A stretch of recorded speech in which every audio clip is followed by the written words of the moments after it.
যেমন লোভনীয় দেখতে তেমনই চমৎকার খেতে এই রেসিপি। নিরামিষ রান্না মানেই সিন্ধুর ঘর। সিন্ধুর রান্নাঘরে বিভিন্ন ধরনের রান্নার রেসিপি শেয়ার করা থাকি।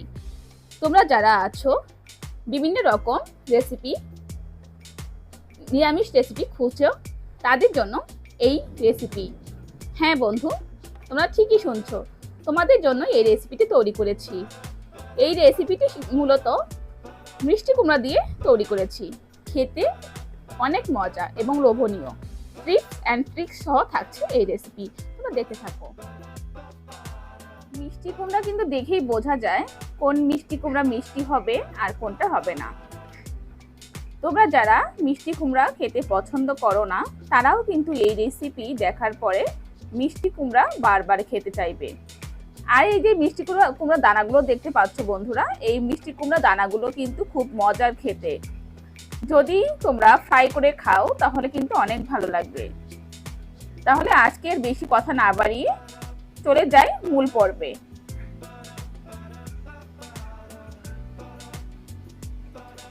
মিষ্টি কুমড়া আলু দিয়ে লোভনীয় যে একটা রেসিপি আমি বানাতে চলেছি, এই রেসিপি মুখে দেওয়া মাত্রই যা ভালো লাগবে না, মুখে রুচিকে ফিরিয়ে আনতে সাহায্য করবে এই রেসিপি। চলো এবার আমি এই আলু আর মিষ্টি কুমড়া সিদ্ধ করব। চলো যাই। দেখতে পাচ্ছ মিষ্টি কুমড়াটা সিদ্ধ বসিয়ে দিয়েছি। তো মিষ্টি কুমড়া সিদ্ধ হওয়ার পরে ফিরে আসছি। দেখো বন্ধুরা, আমার মিষ্টি কুমড়া সিদ্ধ হয়ে গেছে আর আলুগুলো উঠিয়ে রেখেছি। এখন মিষ্টি কুমড়া ঠান্ডা হওয়ার পরে নেক্সট প্রসেসিং তোমাদের মধ্যে শেয়ার করব।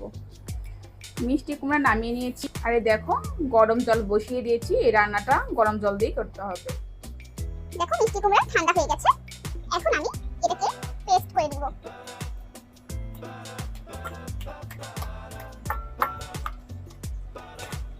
দেখো বন্ধুরা, পেস্ট করা হয়ে গেছে। আর তোমাদের কাছে আমার ছোট্ট একটা অনুরোধ রইল, যারা এখন পর্যন্ত আমার ভিডিওটা কে লাইক দাওনি তারা একটা লাইক দিও, আর নতুন বন্ধু হলে সাবস্ক্রাইব করে রেখো। আর যারা পুরাতন বন্ধু, তোমাদের অনেক অনেক ভালোবাসা এবং শুভকামনা। এখন আমি এতে কিছুটা লবণ অ্যাড করব।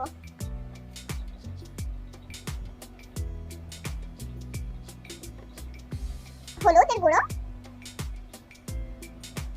কালো জিরা,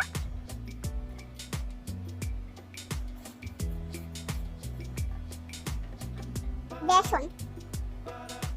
এখন এটাকে ভালো করে মেখে নিব। কিছুক্ষণ একটু ফেটিয়ে নিতে হবে বন্ধুরা, কোনো লাম্প থাকা যাবে না। দেখতে পাচ্ছ কত সুন্দর হয়েছে। যারা নতুন নতুন রেসিপি পেতে চাও, নিরামিষ পিওর ভেজ রেসিপি, তারা অবশ্যই সিন্ধু করুণাময়ী কিচেন ব্লগে পাশেই থাকো সবসময়।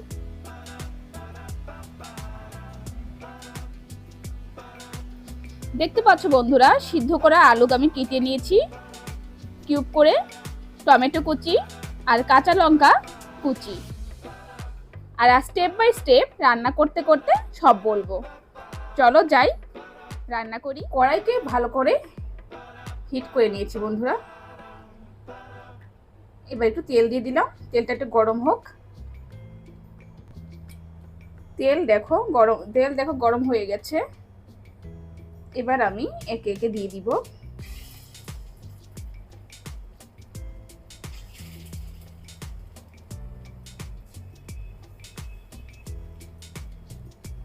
দেখতে পাচ্ছ এই রান্নাটা কিন্তু সম্পূর্ণ সরিষার তেল দিয়ে রান্না করতে হবে বন্ধুরা।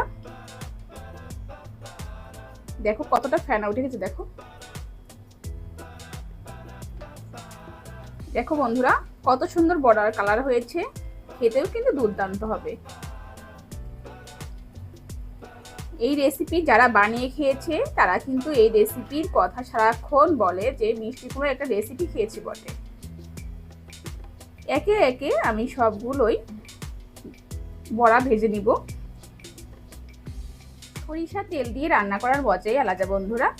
দেখো পরবর্তী কিছুটা অংশ ছিল, দেখো আমি শুকনো মরিচটা ভেজে নিলাম।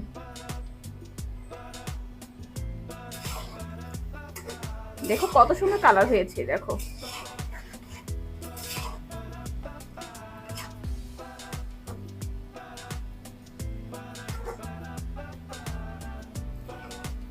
এই পাকোড়াগুলো কিন্তু বন্ধুরা তোমরা কিন্তু বিকালে স্ন্যাক হিসাবেও খেতে পারো।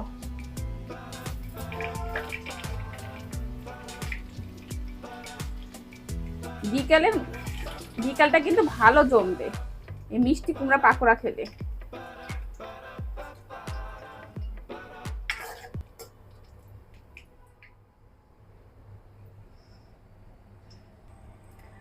অবশিষ্ট যে তেলটা আছে তাতে আমি আলুগুলো ভেজে নিব।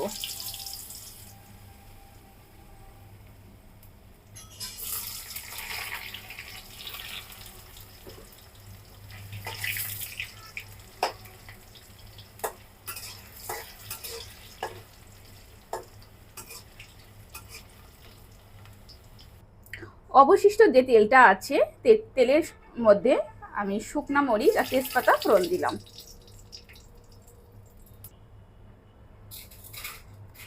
তেজপাতা শুকনা মরিচ যখন একটু ব্রাউন কালার হয়ে আসবে তখন আমি এখানে পাঁচফোড়ন অ্যাড করে দিব। যখন পাঁচফোড়নের এটা ব্রাউন কালার হয়ে যাবে তখন সুন্দর একটা গ্রান বের হবে বন্ধুরা। এখন আমি সামান্য করে হিং দিলাম,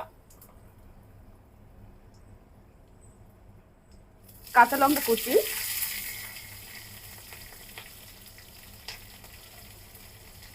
টমেটো কুচি,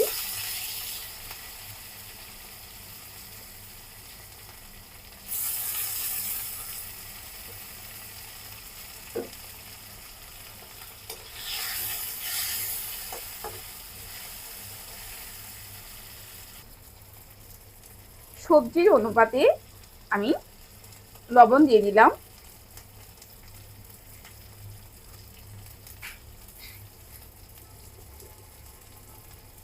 হলুদ,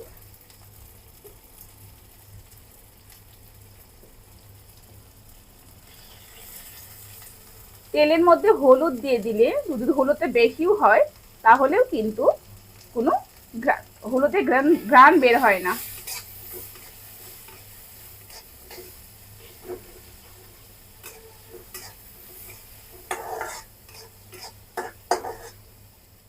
সামান্য একটু ধনের গুঁড়ো দিলাম, লঙ্কার গুঁড়ো হালকা, সামান্য জিরের গুঁড়ো। এবার একটু গরম জল অ্যাড করব।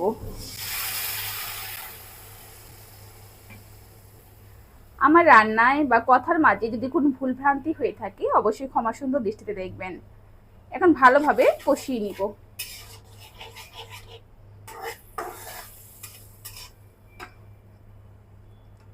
খুব সহজেই আমি তোমাদের রান্নাটা দেখিয়ে দেওয়ার চেষ্টা করছি। আশা করছি তোমাদের সবার ভালো লাগবে। আর তোমরা কেমন করে মিষ্টি কুমড়ার এই রেসিপি রান্না করো অবশ্যই কমেন্টসের মাধ্যমে জানাবে। এখন ছেনির সাহায্যে টমেটোগুলো একটু গালিয়ে দেওয়ার চেষ্টা করছি, খুব একটা গালিয়ে দিব না কিন্তু। হ্যাঁ,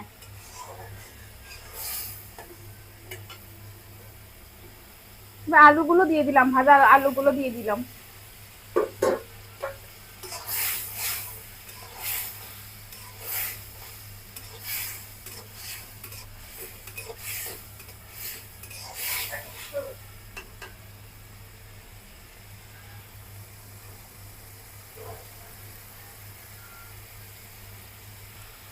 আমি যেমন ভাবে রান্নাটা দেখিয়ে দিলাম বন্ধু, তোমরা যদি তেমন করে রান্না করো তাহলে স্বাদ কিন্তু সেম হবে। সেম হবে বললে ভুল হবে, কারণ একই মশলা দিয়ে রান্না করলেও রান্না সেম হয় না গো।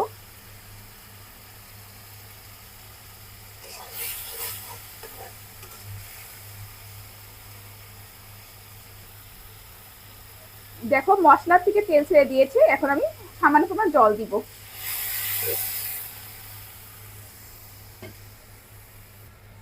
এই রান্নাটা কিন্তু গরম জল দিয়েই করতে হবে বন্ধুরা।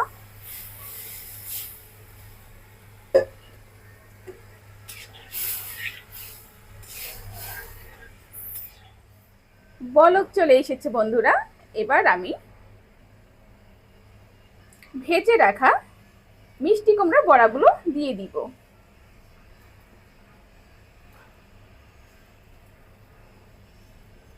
বড়া কিন্তু ফুলে ডাবল হয়ে যাবে বন্ধুরা।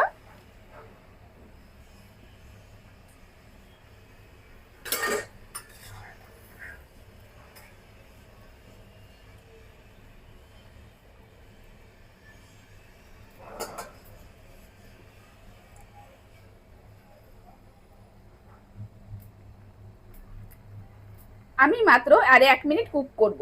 1 মিনিট হলে আমি নামিয়ে ফেলবো। দেখো হয়ে গেছে। আমি এখন একটা পাত্রে উঠিয়ে নিব।